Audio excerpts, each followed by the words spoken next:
Okay, guys, so this one is actually a surprise one that I wasn't planning on doing. This is me watching a movie that I was trying to make up for not watching last year. And it's one that I was excited for because I actually am a bit of a sucker for a good dark Western. But when you get a Western and then you get a horror movie and you put it together, you get something like Bone Tomahawk, which was a 2015 very well received amongst the horror community and the Western community as such a great movie with Kurt Russell about like cannibal indigenous people. And it's a 2 hour plus film. It feels very epic and large in scale. Great characters, great violence, great gore. It's just badass. It's a great fucking movie. But whenever you think of like horror westerns, it's probably the one that you think of the most. And there are other horror westerns that just haven't hit anywhere near as hard as that one. Most of them, I think, tend to shit the bed a bit.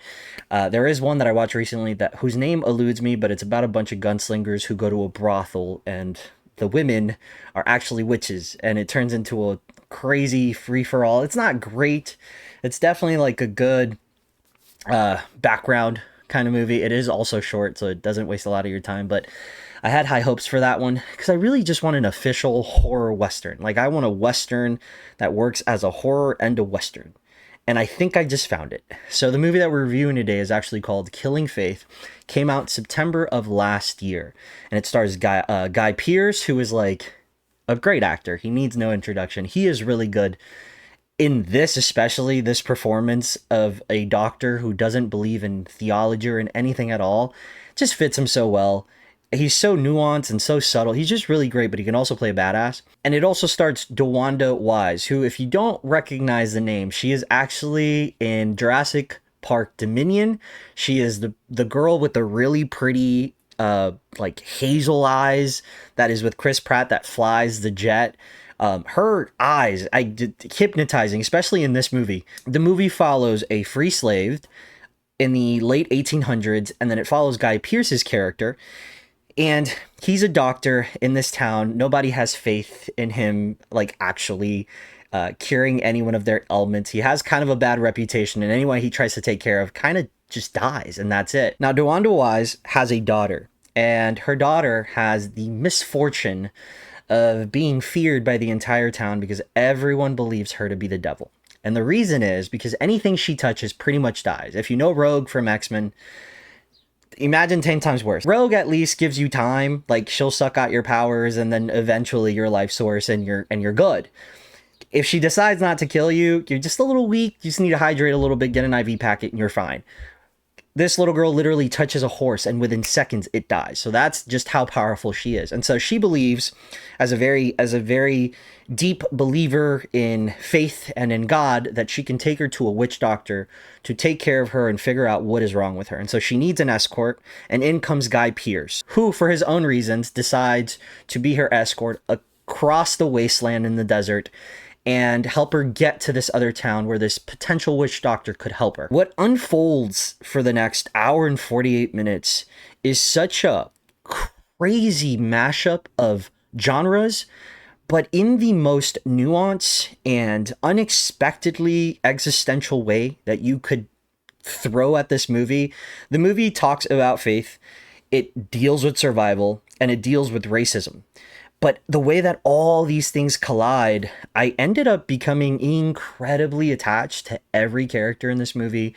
The little girl, just from the merits of her being a little girl and just wondering what is wrong with her? What is her ailment? She never talks. She has this dead look in her face that's actually pretty eerie. Guy Pearce's character is kind of bearing this weight on his shoulders from the death of his wife and his child. And that's a big crux to his story. It's a very important part of his story. And so he still, the only thing he has is being a doctor and taking care of people and making sure that they're okay, even though he historically sucks at it. Both have their own tragedies. One who deals with it scientifically and logic, grounded in logic and in just pure human experience. And then the other one, DeWanda Wise, who, despite her history as a slave, deals with it while trying to lean into faith. And so it's very distinct. And yet somehow they come together to complete this journey with this little girl. They're also joined by someone that brings a lot of humor. And I'm trying to find the most respectful way to put it, but he is simple-minded. Guy Pearce's character is always cracking. He is his not the banter, but his reaction to this character that does not at all at any point in time shut up, because he just has so much knowledge in his head and his brain about so much shit, which is hilarious because there is no internet. So he is reading, and he just never shuts up. And there's a lot of humor between Guy Pearce being like the silent type who uses very few words, and then him who just doesn't shut the fuck up. And despite this movie being extremely heavy with just dour circumstances and very depressing in the best way, there's a little humor injected into it that worked every time, and I really appreciate it because the movie is heavy. Throughout their journey, they come across very colorful characters, very dark characters, but by colorful, I mean there's a variation of them that lean into the horror. This is where the horror kicks in, because this movie doesn't look like it's on a stage at all, and it's not. But if you look at a lot of westerns nowadays, they look like they're just cosplaying cowboys, right? This feels so very much like Bone Tomahawk, where it feels like it was shot in the 1800s. They are there. Everything is dirty, everything is grimy. The shots are beautiful. Like, this movie's cinematography is so art house in terms of like how they use negative space, how the color is used, these grand landscape shots that they have that are absolutely jaw-dropping. It's such a beautifully put together movie, but the horror elements in this work so strongly as much as the Western elements, because a Western is the setting and that is where our characters inhabit. But then you have all these other horror elements that kick in that really enhance what this is in terms of existentialism. This is why horror is the best genre. I don't think drama as a genre itself could explore things this deeply the way that a horror film can, for this exact reason.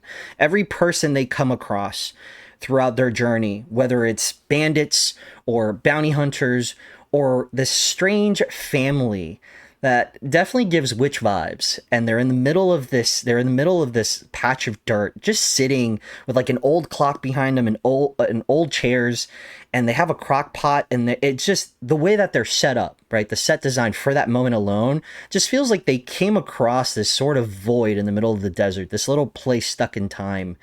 And these characters that they're introduced to are so weird and so off. And there's something to them that's very dark and very fucked. And that's where the horror elements come in.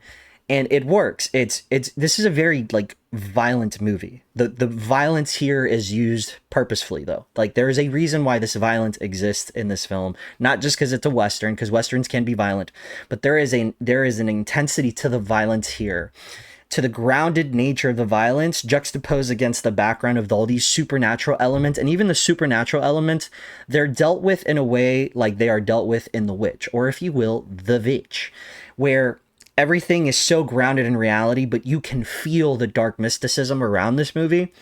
This movie is so genius in how it balances both the setting of the Western elements, like the action is unapologetically Western, but the existential elements of this film are all horror. And it comes across with all the characters that you come across that they exchange dialogue with, and you learn about them.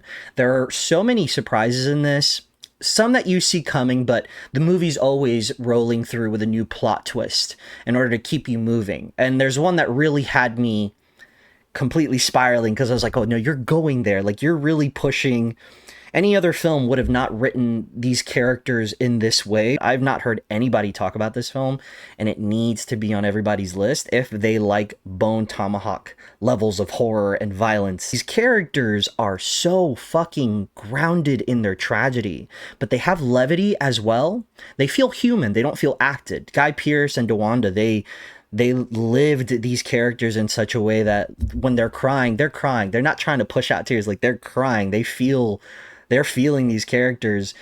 And at no point does it feel like the dialogue is scripted. When we're not dealing with the horror and we're just interacting, I could watch a whole movie of them just traveling, because having her be a freed slave and still have this sort of optimistic view of life, and then having him kind of take to her, and not in a romantic way. I love that they didn't go that fucking direction, like super cliche direction, but because he takes to her because she is sort of this light. Even Edward's character, who he gets annoyed with because he never shuts up, there's a moment that there's a little bit of levity. He even tries to understand him, even though at that time there's ignorance towards those sort of neurological conditions because they just didn't have the advancements back then. So you can kind of see that too.